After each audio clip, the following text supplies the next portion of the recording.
الحمد لله نحمده ونستعينه ونستغفره ونؤمن به ونتوكل عليه ونعوذ بالله من شرور أنفسنا ومن سيئات أعمالنا من يهده الله فلا مضل له ومن يضلله فلا هادي له وأشهد أن لا إله إلا الله وحده لا شريك له وأشهد أن محمدًا عبده ورسوله صلى الله عليه وعلى آله وأصحابه وسلم أما بعد فإن خير الحديث كتاب الله وخير الهدي هدي محمد صلى الله عليه وسلم وشر الأمور محدثاتها وكل محدثة بدعة وكل بدعة ضلالة وكل ضلالة في النار رب اشرح لي صدري ويسر لي أمري واحلل عقدة من لساني يفقهوا قولي أعوذ بالله السميع العليم من الشيطان الرجيم بسم الله الرحمن الرحيم والتين والزيتون وطور سينين وهذا البلد الأمين لقد خلقنا الإنسان في أحسن تقويم ثم رددناه أسفل سافلين إلا الذين آمنوا وعملوا الصالحات فلهم أجر غير ممنون وما يكذبك بعد بالدين أليس الله بأحكم الحاكمين. تعریف و ثنا شکر و تمجید اللہ رب العالمین کے لیے جو مالک الملک خالق کل عالم کل ہے. درود و سلام صلاۃ و تسلیم سرور انبیاء کے لیے جو امام کائنات سید کائنات رحمت کائنات ہیں. قرآن کریم کی معروف اور اکثر پڑھی جانے والی سورتوں میں سے ایک سورہ مبارکہ 30ویں پارے سے ابھی خطبہ مسنونہ کے ساتھ پڑھی ہے، تلاوت کی ہے. رب العالمین نے کچھ قسمیں کھا کر ایک بات فرمائی. اللہ کی ہر بات سچی ہے، پکی ہے. ومن اصدق من اللہ حدیثا، اللہ سے سچی بات اور کس کی ہو سکتی ہے؟ کسی کی نہیں ہو سکتی. ومن اصدق من اللہ قیلا، اللہ کے قول، اللہ کے کلام، اللہ کی باتوں سے زیادہ پکی، زیادہ سچی کسی اور کی بات نہیں ہے. اس کی ہر بات، اس کے ساتھ قسم موجود ہو، شامل ہو یا نہ ہو،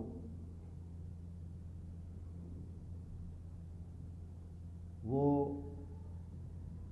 سب کے لیے بالعموم اور خاص طور پر مومنوں کے لیے، قرآن کو، اللہ کو ماننے والوں کے لیے یقینی بات ہے.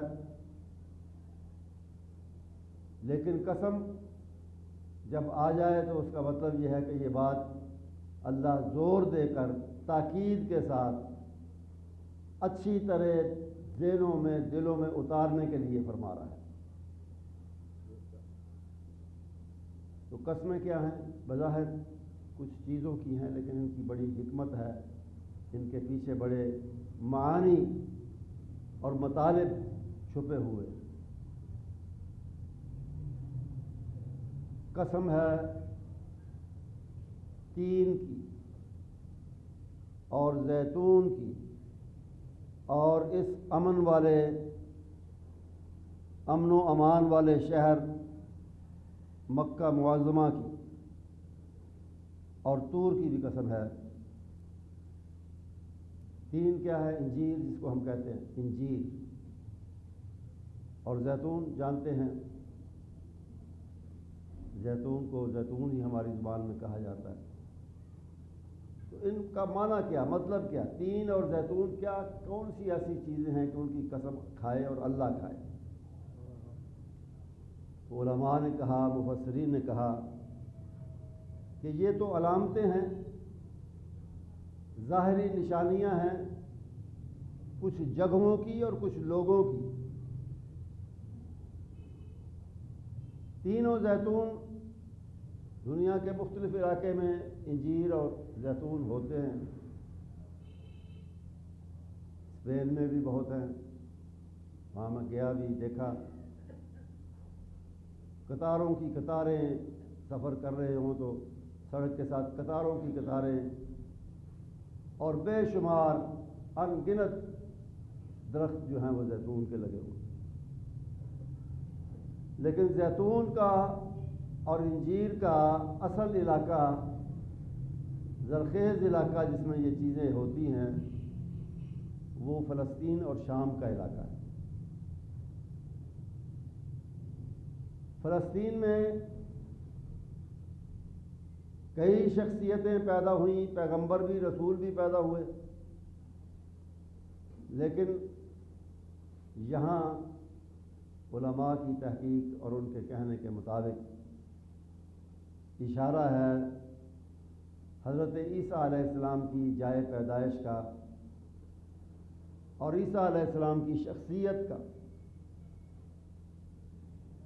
یعنی قسم اصل میں ان کے اعلیٰ کردار، ان کی پاکیزگی، ان کے اخلاق کی کھائی جا رہی ہے، اس کا ذکر ہے، اس کی طرف اشارہ ہے۔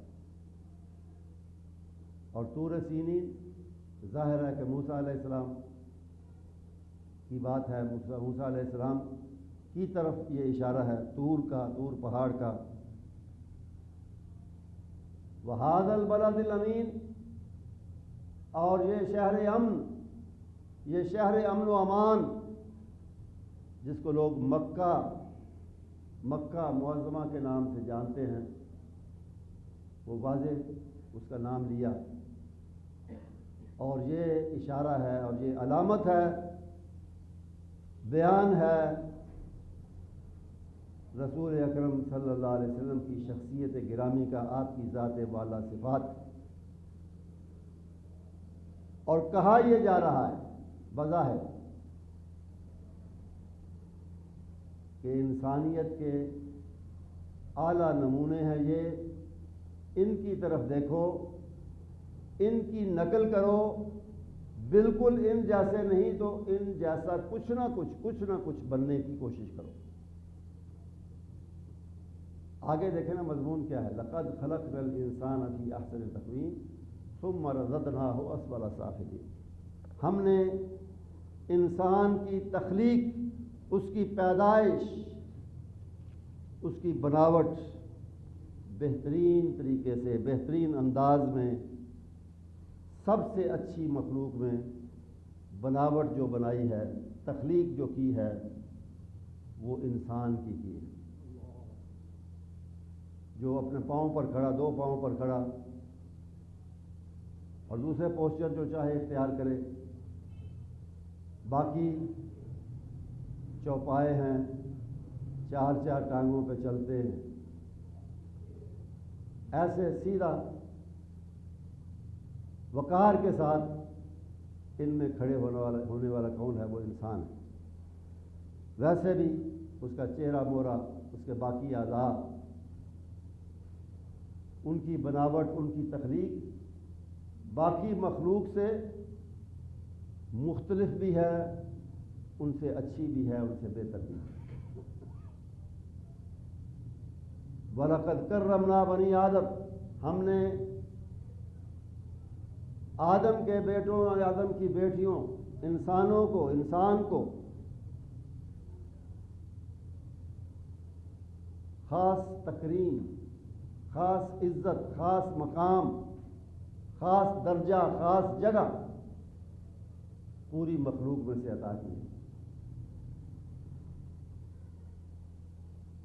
یہ انسان پر اللہ کا احسان ہے، لیکن وہ مخلوق میں سے اچھا اور بہترین تبھی رہ سکتا ہے اگر وہ اسی سورہ مبارکہ میں اور دوسری جگہ پر آنے والی شرطیں پوری کرے. الا الذین آمنوا وعملوا الصالحات. ایمان ہو اور اس کے ساتھ ایمان کے تقاضے کے مطابق اچھے عمل ہو، اچھی زندگی ہو، عمل والی، ایمان والی، تو پھر وہ یقیناً برتر ہے مخلوق میں سے. فرشتے بھی پھر اس کا مقابلہ نہیں کر سکتے. تکریم میں، شرف میں، عزت میں، مقام میں فرشتے بھی اس سے بہت پیچھے ہیں. لیکن اگر اس میں یہ چیزیں ہوں جو آگے ذکر ہے الا الذین آمنوا وعملوا الصالحات. ورنہ اچھی تخلیق، اچھی پیدائش، اچھی صورت، اچھے اطوار، اچھے اوصاف، ان کے باوجود ثم رددناہ اسفل سافلین، گرے اخلاق میں، عمل میں،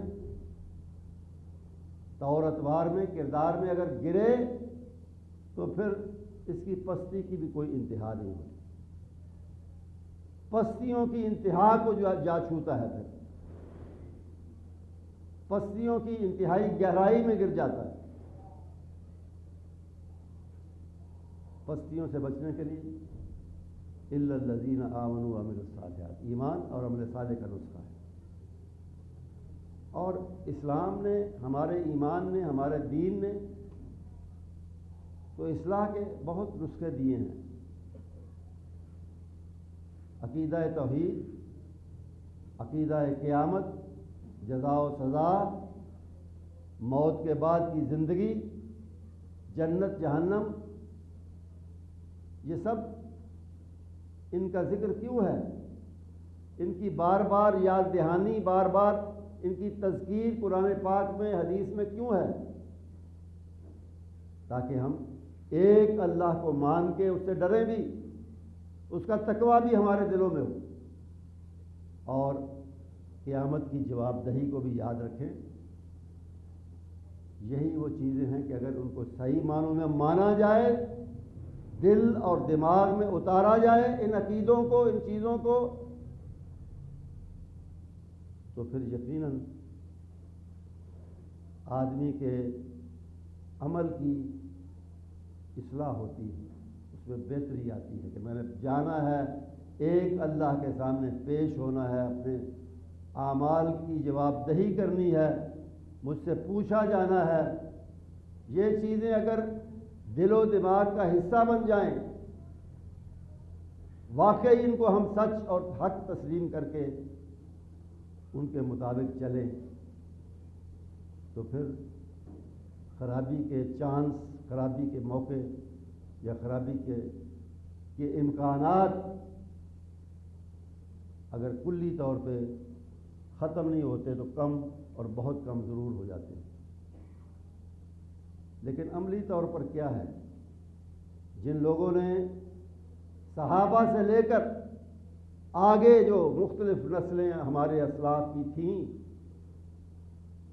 انہوں نے ان عقیدوں کو، ان چیزوں کو اللہ کے سامنے پیش ہونا، میں پھر دہراتا ہوں، قیامت کا عقیدہ، موت کے بعد زندگی کا عقیدہ، جنت دوزخ کا خیال، جزا سزا کی بات، ان چیزوں کو انہوں نے دل میں اتارا، اپنی زندگی کا حصہ بنایا، ان سے رہنمائی لی، ان کی مدد سے ان پر یقین کرتے ہوئے اپنی اصلاح کی. اور اس کے بعد اور ہماری کیفیت کیا ہے؟ ماننے کو، دعویٰ کرنے کو دعویٰ بھی کرتے ہیں، مانتے کہتے ہیں، مانتے بھی ہیں، لیکن عملی طور پر کیا ہے؟ ایمان تو یہ کہتا ہے کہ الصدق ینجی والکذب یہلک، اللہ کے رسول کا فرمان جو کبھی غلط نہیں ہو سکتا. وہ کہتے ہیں سچ نجات دیتا ہے، جھوٹ، مثالیں دے رہا ہوں، جھوٹ ہلاک کرتا ہے. حدیث سنیں گے تو ہم بھی کہیں گے کہ اللہ کے رسول کی بات ہے، ہم مانتے ہیں، لیکن عملی طور پر مانتے ہیں یا نہیں مانتے؟ یہ دیکھنا ہے۔ ہم یہ سمجھتے ہیں کہ عملی زندگی میں کوئی غلطی ہو گئی، کوئی بات ہو گئی، کوئی چھپانے والی چیز ہے، جھوٹ بول کر اسے ہم چھپا سکتے ہیں، اس کو بدلا سکتے ہیں۔ الفاظ ہیں، سچ نجات دیتا ہے، جھوٹ ہلاک کرتا ہے۔ زبانی ہم مانیں گے، عملی طور پر ہم یہ سمجھتے ہیں کہ جھوٹ بولیں گے تو بچ جائیں گے سزا سے، پکڑ سے، لوگوں کی گرفت سے، لوگوں میں ذلیل ہونے سے۔ برائی کی ہے، لیکن پکڑے جانے کے خوف سے یا بدنامی کے خوف سے جھوٹ بول کے کہتے ہیں ہم نے تو کی نہیں ہے، ہمیں تو پتہ ہی نہیں ہے۔ تو پھر ایمان کس پر ہوا؟ الصدق و ینجی پر، سچ نجات دینے پر ہوا یا جھوٹ نجات دینے پر؟ دکاندار دکان پر بیٹھا ہے، بازار میں اپنا کاروبار کر رہا ہے، کرے کاروبار، جائز کاروبار کرے، اجازت ہے، حکم ہے بلکہ اس کا کہ کرو۔ لیکن جب نماز کا وقت آتا ہے، مؤذن اللہ کے رسول صلی اللہ علیہ وسلم کے بتائے ہوئے الفاظ میں اور اس طریقے سے جو آپ نے بتایا، اللہ اور رسول کے سچ ہونے کی، حق ہونے کی گواہی دینے کے بعد کیا کہتا ہے؟ حی علی الصلاۃ، حی علی الفلاح، آؤ نماز کی طرف۔ اس میں نجات ہے، اس میں بہتری ہے، اس میں بھلائی ہے، اسی میں ساری فلاح ہے، کامیابی کی کنجی ہے نماز۔ سنتا ہے لیکن اپنے کاروبار میں مگن رہتا ہے، اس کو چند منٹوں کے لیے، تھوڑی دیر کے لیے چھوڑ کر مسجد میں آنے، نماز پڑھنے کے لیے تیار نہیں ہے۔ پڑھنی بھی ہے تو پڑھ لیں گے آرام سے، دکان پر ہی آگے پیچھے کہیں، جب وقت ملے گا کاروبار سے۔ تو یہ اللہ رسول پر ایمان کا تقاضا تو نہیں ہے کہ مؤذن کہے کہ فلاں مسجد آنے میں ہے، ہم سمجھے نہیں کامیابی دکان پر بیٹھے رہنے میں یا ملازمت کی میز پر بیٹھے رہنے میں وغیرہ۔ ایمان یہ کہتا ہے کہ مسائل حل کرنے کے لیے دو بڑے ہتھیار بتائے، مصیبتیں، تکلیفیں حل کرنے کے لیے دو ہتھیار بتائے ہیں قرآن۔ یا ایھا الذین آمنوا استعینوا بالصبر والصلاۃ، صبر اور نماز عجیب نسخے ہیں۔ پہلے مصیبتوں کا ذکر کیا کہ مصیبتیں، تکلیفیں دنیا کی زندگی میں ضرور آئیں گی۔ وَلَنَبْلُوَنَّکُمْ، ہم ضرور آزمائیں گے تمہیں، بِشَیْءٍ مِّنَ الْخَوْفِ وَالْجُوعِ وَنَقْصٍ مِّنَ الْأَمْوَالِ وَالْأَنفُسِ وَالثَّمَرَاتِ، جانیں بھی جائیں گی، عزیزوں کی، پیاروں کی جانیں تمہارے سامنے نکلیں گی، یہ صدمے تمہیں برداشت کرنا ہوں گے، مال میں بھی کمی آئے گی، کبھی چوری، کبھی ڈاکہ، کبھی نقصان، مالی نقصان۔ نقص من الاموال والانفس والثمرات، جانوں میں بھی نقصان، مال میں بھی نقصان، کھیتی باڑی میں بھی، تجارت میں بھی نقصان ہو سکتا ہے، ہوتا رہتا ہے، ہوتا رہے گا۔ تو کوئی بھی، فرمایا، اشارہ یہ کیا کہ کوئی بھی تکلیف، مصیبت، ناگوار چیز ہو زندگی میں، جانی یا مالی نقصان ہو، کوئی تکلیف آئے، تو اس کا علاج کیا ہے؟ استعینوا بالصبر والصلاۃ، صبر کرو اور نماز کی طرف توجہ دو، نماز کی طرف۔ کیا ہم اس علاج کو زبانی ماننے کے ساتھ عملی طور پر بھی مانتے ہیں؟ تو کرتے بھی ہیں کبھی؟ نبی محترم صلی اللہ علیہ وسلم کے بارے میں تو آتا ہے کہ کوئی تکلیف کی خبر آتی، کوئی تکلیف کی بات آتی، کوئی آزمائش آتی تو فرماتے ارحنا یا بلال، ارحنا بلال، میری راحت کا، آرام کا، ذہنی تھکاوٹ کو، ذہنی یا جسمانی یا عملی مصیبت کو دور کرنے کا سامان کرو، اور وہ جانتے تھے آپ کے مزاج کو اور آپ کی بات کو سمجھتے تھے کہ اس کا مطلب کیا ہے۔ آپ فرماتے ارحنا، ہماری راحت کا، ہمارے آرام کا، پریشانی سے نکلنے کا سامان کرو۔ وہ کیا کرتے؟ دوڑ کر وضو کے لیے پانی لے آتے کہ آپ وضو کریں گے اور اللہ کے سامنے کھڑے ہو جائیں گے، اس سے کہیں گے میری مصیبت کو ٹال، میری پریشانی کو دور کر۔ تو ایمان کو یہ راستے بتاتا ہے، یہ نہیں کہ اس کے لیے عملی کو تدبیر نہیں کرنی، اسے نہیں روکتا، اس کا حکم دیتا ہے کرو تدبیر، ہٹے گی اسی وقت مصیبت تکلیف جب اللہ چاہے گا، لیکن اس کا سامان کرو، اسباب اختیار کرو اس کو دور کرنے۔ لیکن اسباب میں یہ بھی شامل ہے، یہ روحانی ذریعہ طریقہ بھی شامل ہے، اللہ کے سامنے کھڑے ہو جائیں۔ اور پھر ایسی دعائیں، ایسے الفاظ میں، خوبصورت الفاظ میں اللہ سے مانگنے اور رجوع کرنے کے ایسے الفاظ جو دل کو چھوتے ہیں، ان الفاظ میں پھر آپ اللہ سے آہوازاری بھی کرتے، التجا بھی کرتے، دعا بھی کرتے، رجوع بھی کرتے۔ تو یہ ایمان کے تقاضے ہیں جو ہم بھول چکے ہیں، یا جن کو تاکہ نسیاں پر رکھ دیا ہے، پس پشت ڈال دیا ہے۔ ٹھیک ہے، ان کا تذکرہ پڑھتے رہو، سنتے رہو، کرنے کی، عمل کرنے کی ضرورت نہیں ہے۔ تو بات یہ ہے کہ اگر ہم اپنے معاشرتی بگاڑ کا جائزہ لیں، دین سے، دینی تعلیمات سے واقف ہونے کے باوجود، جاننے کے باوجود عملی طور پر ان سے کتنے دور ہیں، تو افسوس ہوتا ہے اپنے اوپر بھی اور معاشرے پر بھی بالعموم۔ آپ اس جائزے کے لیے اور کچھ نہ کریں، اخبار کا، میڈیا کا مطالعہ کریں، اس کو دیکھیں، اس میں جو خبریں آتی رہتی ہیں قتل کی، بدکاری اور زنا کی، اغوا کی، چوری اور ڈاکے کی، پاکستان کا مسلم معاشرہ ہو یا دوسرے مسلمان ملکوں کا، اس کی جو تصویر روزانہ خبروں میں آتی ہے اس کو کمپیئر کریں، اس کا مقابلہ کریں دوسرے ملکوں سے جو غیر مسلم ہیں، جن میں اکثریت لوگوں کی، تو فرق ہے۔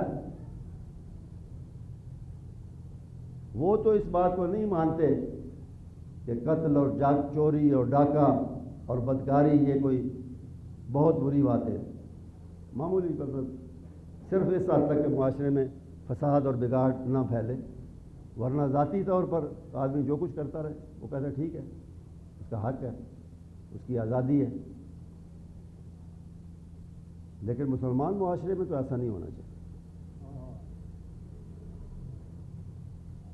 قتل جس کے بارے میں قرآن نے کہا کہ وَمَن يَقْتُلْ مُؤْمِنًا مُتَعَمِّدًا فَجَزَاؤُهُ جَهَنَّمُ، جو کسی مومن مسلمان کو، جیسا بھی وہ مومن ہے، ایمان رکھتا ہے، ذرہ برابر بھی ایمان ہو، خواہ کسی بھی انسان کو کرے، لیکن خاص طور پہ مسلمان کے بارے میں کہا، اس کو قتل کرے متعمدً، جان بوجھ کر، غلطی سے ہو گیا وہ الگ بات، فجزاؤہ جہنم، اس کی سزا جہنم ہے۔ اتنا بھی کافی تھا کہنا، مگر اس پہ اکتفا نہیں فرمایا اللہ، فرمایا خالدن فیہا، خالدن فیہا، ایک کافر کی طرح وہ اس جہنم میں ہمیشہ رہے گا۔ وقتی نہیں ہے کہ وقتی کچھ وقت کے لیے سزا کاٹ کے باہر آئے گا اور جنت کی سیر کرے گا، خالدن فیہا، ہمیشہ رہے گا۔ اور اسی پر پھر اس کو بھی کافی نہیں سمجھا، وغضب اللہ علیہ، اللہ اس پر سخت ناراض ہوگا، ولعنہ، اس کو لعنت کرے گا، اس کو اپنی رحمت سے بالکل پرے اور دور کر دے گا، وَأَعَدَّ لَهُ عَذَابًا عَظِيمًا، کتنی شکیں ہیں گنے ذرا، وَأَعَدَّ لَهُ عَذَابًا عَظِيمًا، اور اس کے لیے چھوٹا اور معمولی عذاب نہیں، بہت بڑا عذاب تیار کر کے رکھا ہوا اللہ نے کہ آئے اور سزا بھگتے۔ اتنی وعیدیں، اتنی باتیں ایک قتل کے بارے میں ایک ہی آیت کے اندر فرمائیں، اور پھر آپ دیکھیں کہ اخبار بھرے ہوئے ہیں قتل کی وارداتوں سے۔ پھر اللہ نے اپنے بندوں کی جو نشانیاں بتائیں، سورہ فرقان 19ویں پارے سورت کے آخر میں، عباد الرحمن، رب رحمان کے بندے کون سے ہیں، ان کی نشانیاں، ان کی علامتیں، یہ وہ کرتے ہیں، یہ وہ نہیں کرتے۔ تو ان میں سے 3 باتیں جو نہ کرنے والی 3 باتیں نمایاں طور پہ فرمائیں۔ لا یدعون مع اللہ الہا آخر، اللہ کے ساتھ شرک نہیں کرتے اللہ کے بندے، خواہ وہ شرک بت کا ہو یا کسی ایسی شخصیت اور ایسی ہستی کا ہو جو جسے جھوٹا خدا بنایا ہے لوگوں نے، زندہ ہو یا مردہ ہو، خواہ وہ شرک کسی پیر کا ہو، کسی نبی کا ہو، کسی امام کا ہو، اللہ کی صفات جو ہیں وہ اس کے ساتھ رہنے دینی چاہیے۔ خود رسول اکرم صلی اللہ علیہ وسلم کی محبت واجب ہے، ضروری ہے، ایمان کا لازمی حصہ ہے، لیکن ان کی محبت میں وہ صفات آپ کے اندر ماننا، بیان کرنا جو اللہ کی ان کی نہیں ہے، یہ بھی شرک ہے۔ وہ یہ نہ سمجھے کہ اللہ کے رسول کی بات جو ہے وہ اس کا جو مرضی فرض کر لو، وہ شرک نہیں ہے۔ وہ شروع سے آج تک ہر بات پہ، ہر موقع پہ موجود ہوتے ہیں، حاضر ناظر جسے کہا جاتا ہے، حاضر ناظر ہوتے ہیں۔ ناظر کا مطلب دیکھنے والا، کہ ہر چیز کو دیکھ رہے ہیں۔